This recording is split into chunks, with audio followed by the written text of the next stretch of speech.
welcome back to Nasty on Sports, and today is a very exciting video. Today I am going to be breaking down the UFC 324 card, going to be giving all my picks and predictions for each of the 13 fights that are on this card, and later in the week, probably tomorrow, I will give all my bets. So far I have 5 bets that I like on the card. If I add another one, I will definitely post it. You can follow me on Nasty on Sports on X, NASTIONSPORTS on X, and obviously here on YouTube as well. I am very excited for this. MMA is my favorite sport. I love gambling on fights. Been watching it, like I said, for a long time now, ever since I found the Jason Mayhem Miller versus GSP fight on YouTube as a little kid. And yeah, I'm really excited. So this is my first actual UFC full card breakdown, and it is coming from T-Mobile Arena in Las Vegas. All right, here we go. Let's go. So the first fight up is Ty Miller versus Adam Fugit. So this is a fun fight. Ty Miller is a great striker. I think he was a Golden Gloves champion.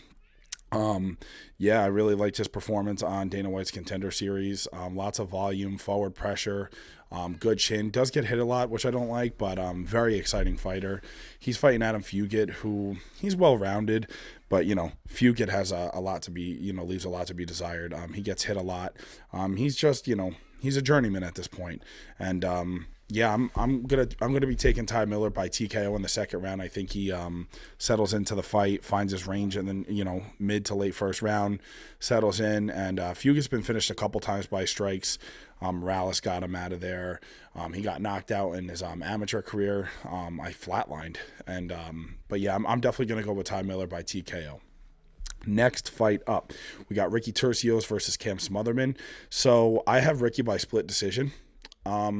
This is a really close fight with two journeyman fighters.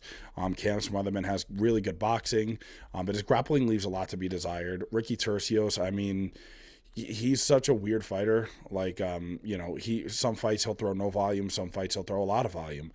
But he has really shitty fight IQ. He has bad takedown defense, but he's good off his back. He has a good guard, throws up triangles, arm bars.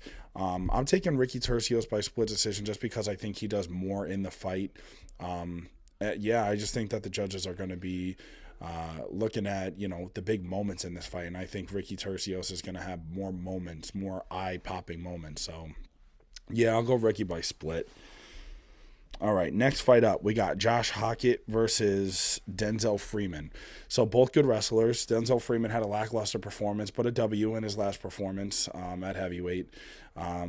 Josh Hockett, I think that's how you say it, Hockett. They were saying it a couple different times on Contender Series, weird. So yeah, he's a really good wrestler, former NFL player. He's a rinse and repeat takedown guy. He's like the welterweight version of Colby Covington, which is, that's a compliment, and his trash talk as well. But, he fights like him too. He's got decent striking, but nothing great. He comes forward, he throws volume, but he's wanting to get the fight to the ground. Denzel Freeman has really good takedown defense, but I think, he lost to Johnny Eblen in his amateur career. And if you go back and watch that fight, it's rinse and repeat takedowns from Johnny Eblen, and yeah, I think that Josh Hockett's going to do the same thing here. I think it's just rinse and repeat, takedown. Yeah, I like Hockett in this heavyweight division, actually. Obviously, I think heavyweight needs some new blood, and I think he adds to that, honestly. And I'm actually excited to see this fight because this is actually a tough test. Denzel Freeman is a good wrestler himself, but he's very low volume. He throws a lot of kicks out there, but he doesn't have great hands. But his takedown defense is very good. So I'm excited to see this fight. All right, next fight up. Alexander Hernandez versus Mike Johnson. Come on, man. Two vets of the game, but Mike Johnson's an OG. He's been in the game for a long, long, long time. I think he's been in the UFC for, he's got to be close to 15 years now. Yeah, just an OG of the game. Has some big wins, beat some of the biggest names in the sport. Just an exciting fighter. He's fought the who's who, and he's still going. Alexander Hernandez, he's a vet now himself. Obviously splashed onto the scene with that, what was that, like minute and 11 knockout over Beneil Dariush with that nasty left hand. What a douchey thing to do, though, not touching the gloves and then front kick, But that's how Alexander Hernandez talks a big game, has big power in his left hand, does fade late in fights. But I think here, unfortunately, Michael Johnson's chin is completely cracked now. I think it's gone. And unfortunately, I'll give a spoiler alert. That's probably one of my bets. Yeah, it's not probably one of my bets. It is one of my bets. -172 on the money line for Alexander Hernandez. I honestly think he flatlines Mike Johnson, unfortunately. It's two southpaws going against each other, two good athletes. But yeah, I got to go with Alexander Hernandez. He cracked Chase Hooper bad, knocked him out at the end of the round, end of round one, excuse me. And yeah, so I'm going to go with Alexander Hernandez. Look, I love Michael Johnson. He's great, but at the end of the day, I love money more. And, unfortunately, I'm betting against him here. And that's the only spoiler I'm giving out. All right, next fight up, Alex Perez versus Charles Johnson. All right, let's get it out of the way now. Alex Perez is a choker in big fights. But the question here is this a big fight? I don't think it's that big of a fight on a grand stage. Now, obviously, 324, T-Mobile Arena, big stage, but it's not like a number one contenders fight, I don't think. And I definitely don't think it's a number one contender fight, at least for Alex Perez, because he just got choked out in the third round against Asu Almabayev, who was losing the fight. I mean, Alex Perez was beating him and choked away a fight. And I don't think that's going to be the case here. I think he can have grappling success. I know Charles Johnson is scrappy. He's the last guy to beat and finish Joshua Van. Knocked him out with that nasty uppercut.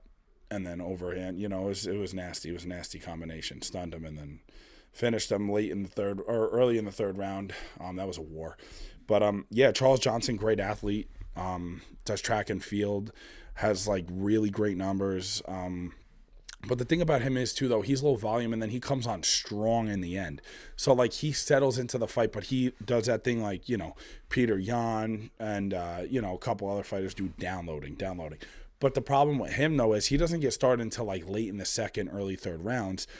And then that's the problem, though, is like he loses a lot of close fights because he doesn't turn it on until later in the fight.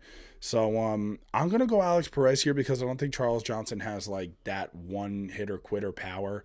I know he knocked out Lone Kavanaugh in his last fight with that one-hitter quitter, but Lone was slowing down bad. So I don't think Alex Perez is going to slow down per se. And Alexander, I keep calling him Alexander Perez because of Alexander Hernandez last fight that I broke down. But Alex Perez deals mostly with like the grappling badly. Like he doesn't have a horrible chin, so I'll take Alex. I almost did it again. I'll take Alex Perez by split decision. Close fight. I'm going to take Alex Perez by split decision. Okay, next fight up, we got Nikita Krylov versus Modestas Bukauskas. This, I think, is the fight that Krylov actually comes back and starts to find his groove again. He was out of the cage for a while. He was dealing with some injuries. I know he had that Russia-Ukraine thing going on, and he was all over the place. Like he was representing different countries. It was weird. I don't know what was going on with that, but yeah, Modestas Bukauskas is just such a mid fighter, man. He's just like he's like a regional guy to me. I don't think he really belongs in the UFC. Like he almost got finished against the kickboxer, man. I'm forgetting his name. I mean, he did wind up submitting him. I'm forgetting his name, but yeah, the guy who beat Khalil Roundtree. I'm sorry, I'm all over the place, but yeah, he almost got finished with a head kick there, like in mid combination, by the way, against the fence. Obviously got his knee blown out against Khalil Roundtree.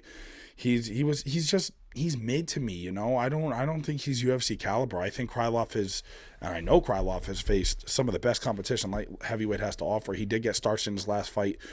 He just ran in straight to a left hand. It was like a McGregor Aldo, like against Dominic Reyes. But yeah, I'm definitely gonna go with Krylov here. I think Krylov finishes him. I'm going to go with this early second round TKO. I think Krylov takes him down, ground and pound type of thing. I could see a submission here as well. So yeah, I'm going Krylov by TKO. Next up, we got Andre Pulev versus Atiba Gauthier. This is a setup fight, man. Atiba Gauthier, man, he could be world champion one day after Khamzat. retires, because I don't ever see anybody beating Khamzat. I really don't. But yeah, man, Andre Puliev, he's just like a mid fighter as well, kind of like I was just saying about Bukauskas. Like, the guy, he's well rounded, but he's very low volume. He lost bad against Christian Leroy Duncan. He got his ass whooped from pillar to post. I mean, he's stuck in there. He's a tough guy, but he's one of these meat and potatoes fighters. Decent striking, decent grappling, not great cardio. But yeah, Thibaut Gauthier, man, his power is unreal. Like, really unreal. Like, he starches guys in there, like puts them to sleep, man. So I'm taking a Thibaut Gauthier. This is a setup fight. This is a big stage for him because he's later on the prelims. So yeah, I'm taking a Thibaut Gauthier by first round knockout. I don't really think this is close at all. All right, next fight up, we got Umar Nurmagomedov versus Deiveson Dice-Jugeha Figueiredo. So this is also a setup fight, man. I get it. Figgy's a legend, one of the best flyweights of all time, one of the most, if not the most exciting flyweight of all time. It's between him and Brandon Moreno, and now Josh Van as well. And Pantoja, yeah, he's up there. I mean, there's a handful of guys. But man, Figueiredo just had, his takedown defense is really piss poor. Really piss poor. He gets stuck on his back. He got stuck on his back against Brandon Moreno, who's not known for his wrestling at all. So yeah, man, I'm not an Umar Nurmagomedov fan. I think he's very, I said it in my last video when I was doing the UFC champions by the end of the year. You can go watch that. It's on my page. I said I don't want to call him overrated because I don't think he's overrated. I think people do start to see the flaws that he has in his game. He was blaming the hand injury as to why he lost to Merab. But his cardio is just not it, man. He doesn't have good cardio, and some guys just don't have good cardio. And I think he's one of those guys who just don't have good cardio at all. And but I mean, in this fight, I don't think it's really going to haunt him because Figueiredo, like, he doesn't throw a lot of volume at all. He's more of a moment winner than a minute winner. And yeah, I see Umar Nurmagomedov by submission because I think that he's going to get stuck on his back early in the fight, and I think eventually he's going to give up his back or Umar's going to take an arm with him. Yeah, I'm going Umar Nurmagomedov by submission, unfortunately. But I would love to see Figueiredo win. I just think it creates more fun in the bantamweight division. All right, next fight up, we got Arnold Billy Allen. Not really Billy. Silly to say. He's nuts with that. Versus Gene Silva. So this is a fun fight, man. This is really fun. Arnold Allen's been out a minute. Gene Silva, he's coming off that awesome fight versus Diego Lopez where he did get spinning elbow TKO'd. That was such a fun fight, man. Awesome fight. Yeah, this is a really big fight for the both of them, actually, because Gene Silva could fight himself on a 2-fight skid. Arnold Allen, he's just kind of lurking into the top 10. It's just like he's in between. This fight is going to be very telling. Man, this is a tough fight to call because I broke this fight down. Like, I'm reading my notes. I have notes in front of me right here. Yeah, I don't know who I want to. I mean, I know who I want to win this fight. I like Arnold Allen better. I'm not really a Gene Silva guy personality-wise, but I'm here to make money. I think Gene Silva gets it done. I think it's a close fight, probably a 29-28. I think that he just keeps that pressure and pace going, and Arnold Allen does seem to gas a little bit in fights. But Arnold Allen has a lot of power, man, in that left hand. But I think ultimately the grappling could be the deciding factor here, which Gene Silva has really good grappling. I could see him getting this fight to the ground. I could see him kind of holding him up against the cage a little bit, throwing body shots. Like, he throws a lot of volume, Gene Silva. He's a shit-eating wild, man. He's nuts. So, yeah, I could see this being a 29-28. I'll take Gene Silva here by unanimous decision, but I'm really looking forward to this fight as just a fight fan. All right. Next fight up, we got Natalia Silva versus Rose Namajunas. Thug Rose, she's back. This fight is wide on the line. I mean, I'll talk about that in tomorrow's video. But I love this fight, man. And I'm not going to lie, I'm not really a huge women's MMA fan. But yeah, this is a good fight, man. This is a fight between two really good strikers. And Natalia Silva's fast. She's quick. She's explosive. Those kicks. She's not one of the, Caitlin Chukagian, yeah. She's not one of those type of girls, She explodes into her shots. She's throwing body kicks, leg kicks. She's got a fast piston of a right hand coming down the pipe. But Rose is good too, man. I mean, I mean, obviously she fell off a little bit. She's getting older. Former multiple time champion. Ultimately, I'm gonna go with Rose in this fight. I'm gonna go with a vet lesson here, as Dan Levy says from Half the Battle. Shout out Half the Battle. Love that show. Yeah, I think Thug Rose gets it done here by unanimous decision. I watched Natalia Silva's last couple of fights in the last couple of days. She really does fade in the third round specifically. She's very fast and explosive in round 1, and halfway through round 2, she's also explosive. She slows down a little bit in round 2 towards the last minute and a half. But man, in that third round, she's very slow. She's lost a couple of third rounds before. I think Thug Rose could meet fire with fire here, and I'm gonna go with Thug Rose by split decision. I think it could be a very close fight, very competitive. I see her pouring it on at the end, more eye-catching shots. I think Thug Rose by split decision is what I'm gonna go with. Yeah, but it could be thrown, right back at me, Thug Rose too. Sometimes she'll sit back, sometimes she'll watch, get caught watching. And, she doesn't, I mean, she has a good chin, but she does get hit a lot. So, Natalia Silva can catch her with one of those big piston right hands. Excuse me. So, yeah, Thug Rose by unanimous decision. All right, next fight up. I can't wait for this fight. Derek Lewis versus Waldo Cortez Acosta. Man, what a fun fight. So, Derek Lewis, I've been seeing his, interviews everywhere. He's a goofy guy. Just came out with a new podcast. I've checked it out. It's okay. Yeah, man, he looks in good shape, and, he says he's in the best shape of his life. He's joking that he's on peptides and stuff like that. Obviously, I think he's joking. But yeah, I mean, he does. He looks smaller. We'll see when the weigh-in's on Friday. Smaller in terms of he's lost some of the fat. Now, is it too late? Probably. I don't think he was ever going to be UFC champion anyways, but he did get that interim shot against Gane. Yeah, but Waldo Cortez Acosta, man, I underestimated him bad. I was never really high on him at all. But even on short notice, he's fucking murking dudes left and right. It's crazy to see.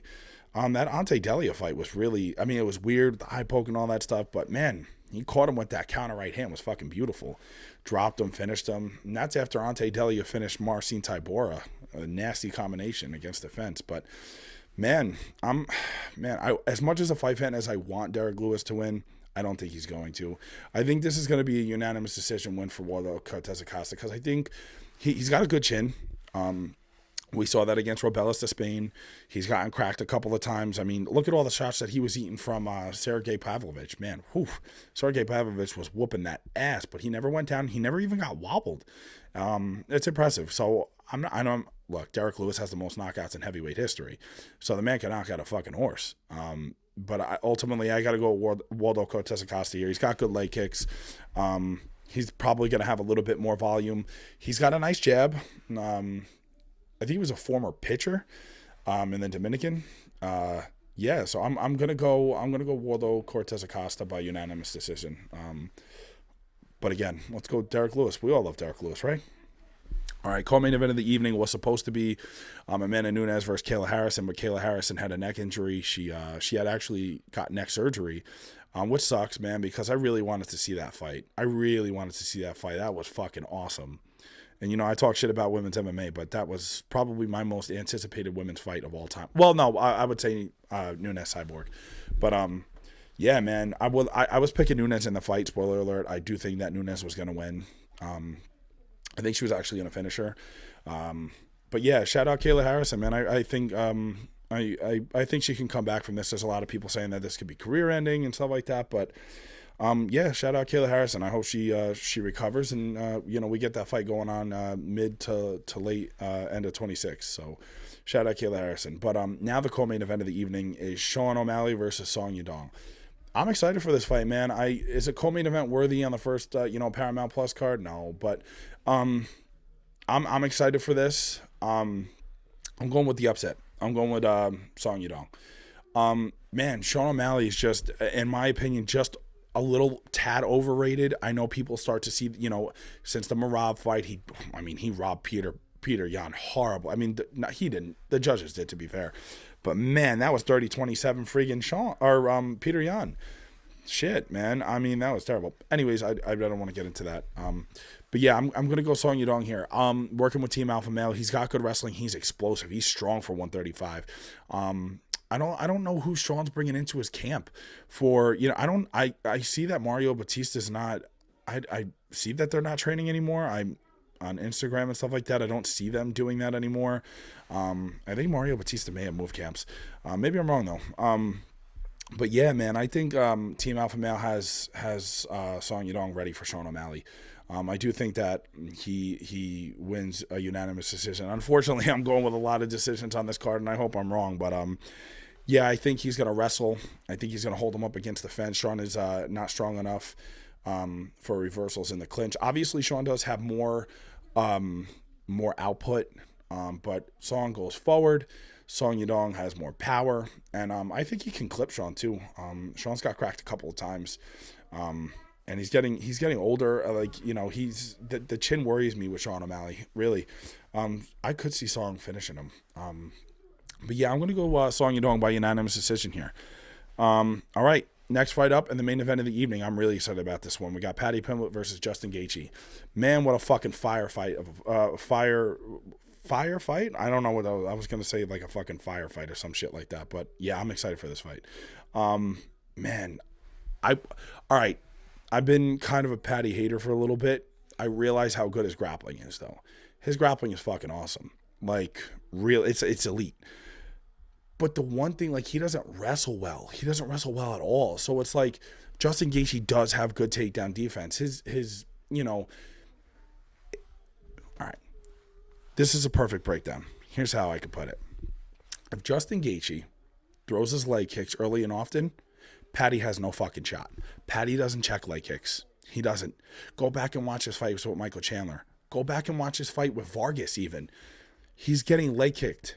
Justin Gaethje kicks like a fucking mule. I think Justin needs to throw them, like, in the first 2 minutes at least 10 to 15 times. And Paddy won't have a leg to stand on, literally. He won't be able to grapple unless Justin initiates it, and I don't think that's going to happen. But, man, if it does go to the ground, man, Gaethje has such holes in his grappling. It's bad. It's really bad. Charles finished him easily after knocking him down. Khabib finished him easily for a mounted triangle. Like, that shouldn't happen in MMA, if I'm being honest, unless you're like high level jiu-jitsu. And I get it, Khabib, one of the GOATs.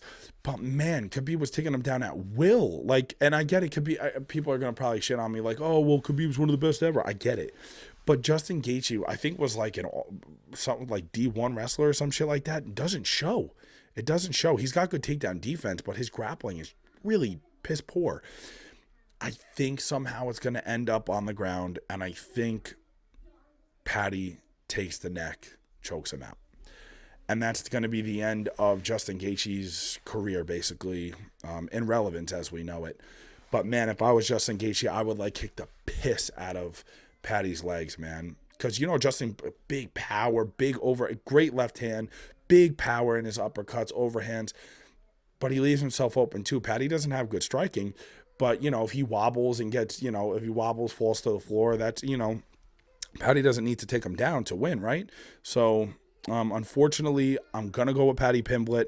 I do think that there's slight value in Gaethje just because of Paddy's fight IQ on the feet. Not on the ground, but on the feet. I think Justin can expose it, give him a vet lesson.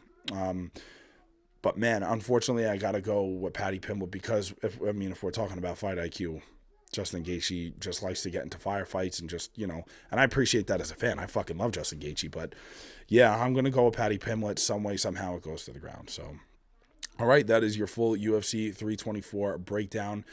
Follow me, Nasty, Nasti on sports on X.